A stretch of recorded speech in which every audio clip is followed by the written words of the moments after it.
Bonjour à tous, bienvenue à notre méditation quotidienne. Nous avançons, nous progressons bien dans cette méditation des 10 commandements, des 10 paroles, des paroles que Dieu a inspirées à Moïse alors que Moïse est monté sur le mont Sinaï.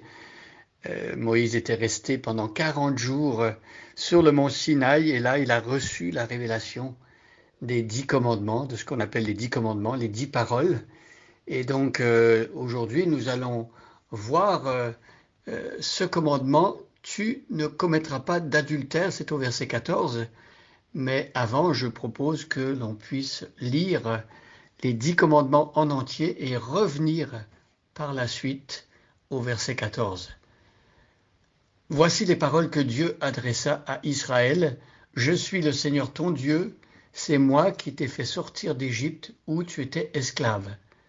Tu n'adoreras pas d'autre Dieu que moi. Tu ne te fabriqueras aucune idole, aucun objet qui représente ce qui est dans le ciel, sur la terre ou dans l'eau sous la terre. Tu ne t'inclineras pas devant des statues de ce genre et tu ne les adoreras pas. En effet, je suis le Seigneur ton Dieu, un Dieu exigeant. Si quelqu'un est en tort à mon égard, j'interviens contre lui et ses descendants jusqu'à la 3e ou la 4e génération, mais je traite avec bonté pendant 1000 générations ceux qui m'aiment et obéissent à mes commandements. Tu ne prononceras pas mon nom de manière abusive, car moi, le Seigneur ton Dieu, je tiens pour coupable celui qui agit ainsi. N'oublie jamais de me consacrer le jour du sabbat. Tu as 6 jours pour travailler et faire tout ton ouvrage. Le 7e jour, c'est le sabbat qui m'est réservé, à moi, le Seigneur ton Dieu. Tu ne feras aucun travail ce jour-là, ni toi, ni tes enfants, ni tes serviteurs ou servantes, ni ton bétail, ni l'étranger qui réside chez toi. Car en 6 jours, j'ai créé le ciel, la terre, la mer et tout ce qu'ils contiennent. Et puis, je me suis reposé le 7e jour. C'est pourquoi, moi, le Seigneur, j'ai béni le jour du sabbat et je veux qu'il me soit consacré. Respecte ton père et ta mère afin de jouir d'une longue vie dans le pays que moi, le Seigneur ton Dieu, je te donne. Tu ne commettras pas de meurtre. Et verset 14, tu ne commettras pas d'adultère, tu ne commettras pas de vol, tu ne prononceras pas de faux témoignages contre ton prochain, tu ne convoiteras rien de ce qui appartient à ton prochain, ni sa maison, ni sa femme, ni son serviteur, ni sa servante, ni son bœuf, ni son âne. Jusqu'ici, la lecture des 10 commandements. Et nous revenons donc, comme on l'a dit tout à l'heure, au verset 14, tu ne commettras pas d'adultère. Alors, Dieu a prévu dans son plan que l'homme quitte son père et sa mère et qu'il s'attache à sa femme et que les deux deviennent une seule chair. Ce commandement-là a été donné au tout début. C'est dans l'ordre créationnel. Dieu a voulu que l'homme donc ne soit pas polygame, mais qu'il ait une seule femme. Et donc, dans certaines cultures, les hommes ont plusieurs femmes et très souvent, ce qui se passe, c'est qu'on va s'attacher à l'une plus qu'à l'autre et les autres vont se sentir lésés.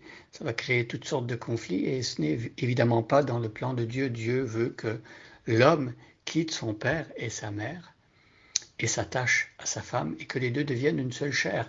Lorsque un homme commet l'adultère ou une femme commet l'adultère, eh bien, il y a quelque chose qui se rompt, il y a quelque chose qui se déchire. Et c'est comme si l'alliance, le contrat était déchiré. Et c'est une offense grave.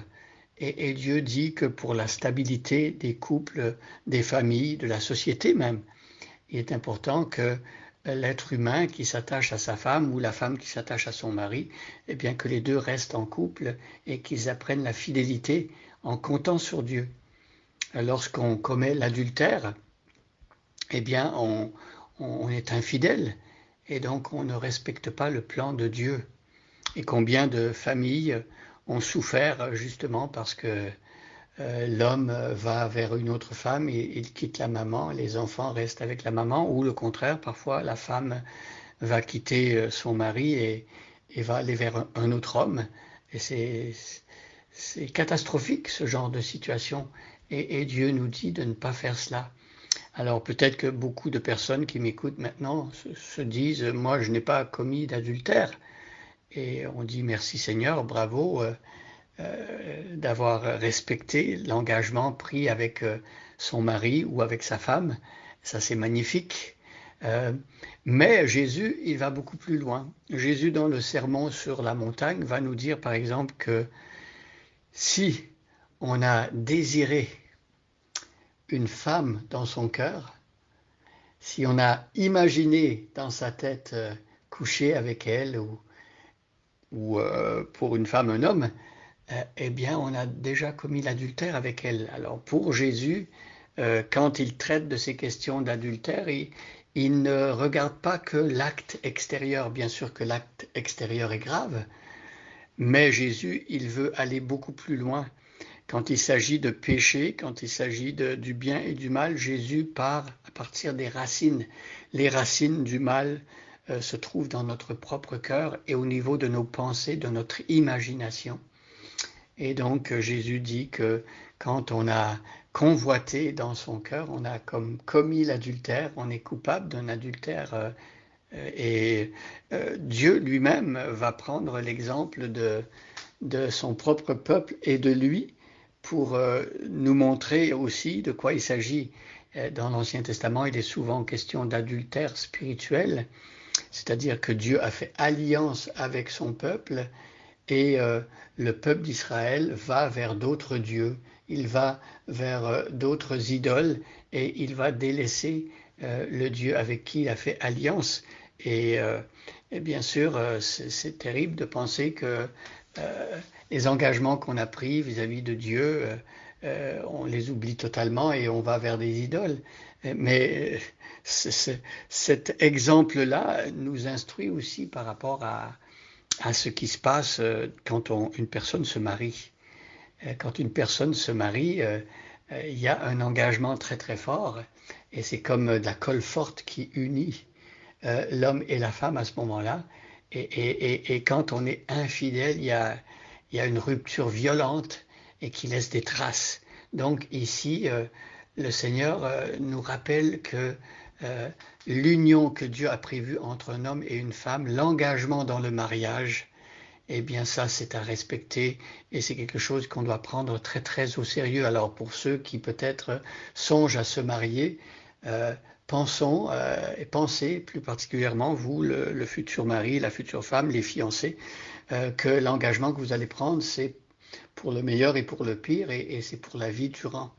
Et demandons à Dieu la force, évidemment, de pouvoir vivre ce genre d'engagement, autant que Dieu, lui, a vécu cet engagement avec nous. Et pour l'apôtre Paul, quand il parle du mariage, il dit en fait que c'est un mystère parce que le genre d'engagement qu'il y a dans le mariage, c'est décalqué sur l'engagement que Jésus et l'amour que Jésus a envers son Église. Vous voyez?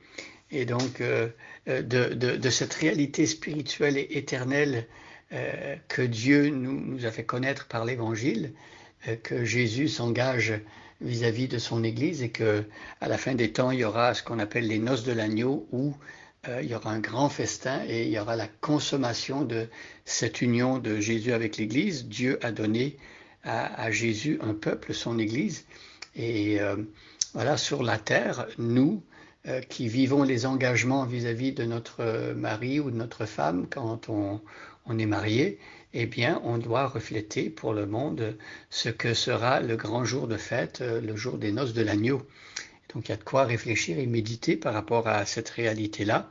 Que Dieu aide les futurs mariés à être sérieux dans leur engagement, que Dieu donne la force à ceux qui sont mariés de ne pas aller vers quelqu'un d'autre aussitôt qu'il y a des difficultés, d'apprendre à régler les conflits avec l'aide de Dieu, à se pardonner aussi, et que Dieu permette que les chrétiens, ceux qui veulent plaire à Dieu sur la terre, demandent la force de ne pas commettre de l'adultère et qu'ils apprennent à vivre des vies conjugales, une vie de marié, autant homme que femme, qui l'honore.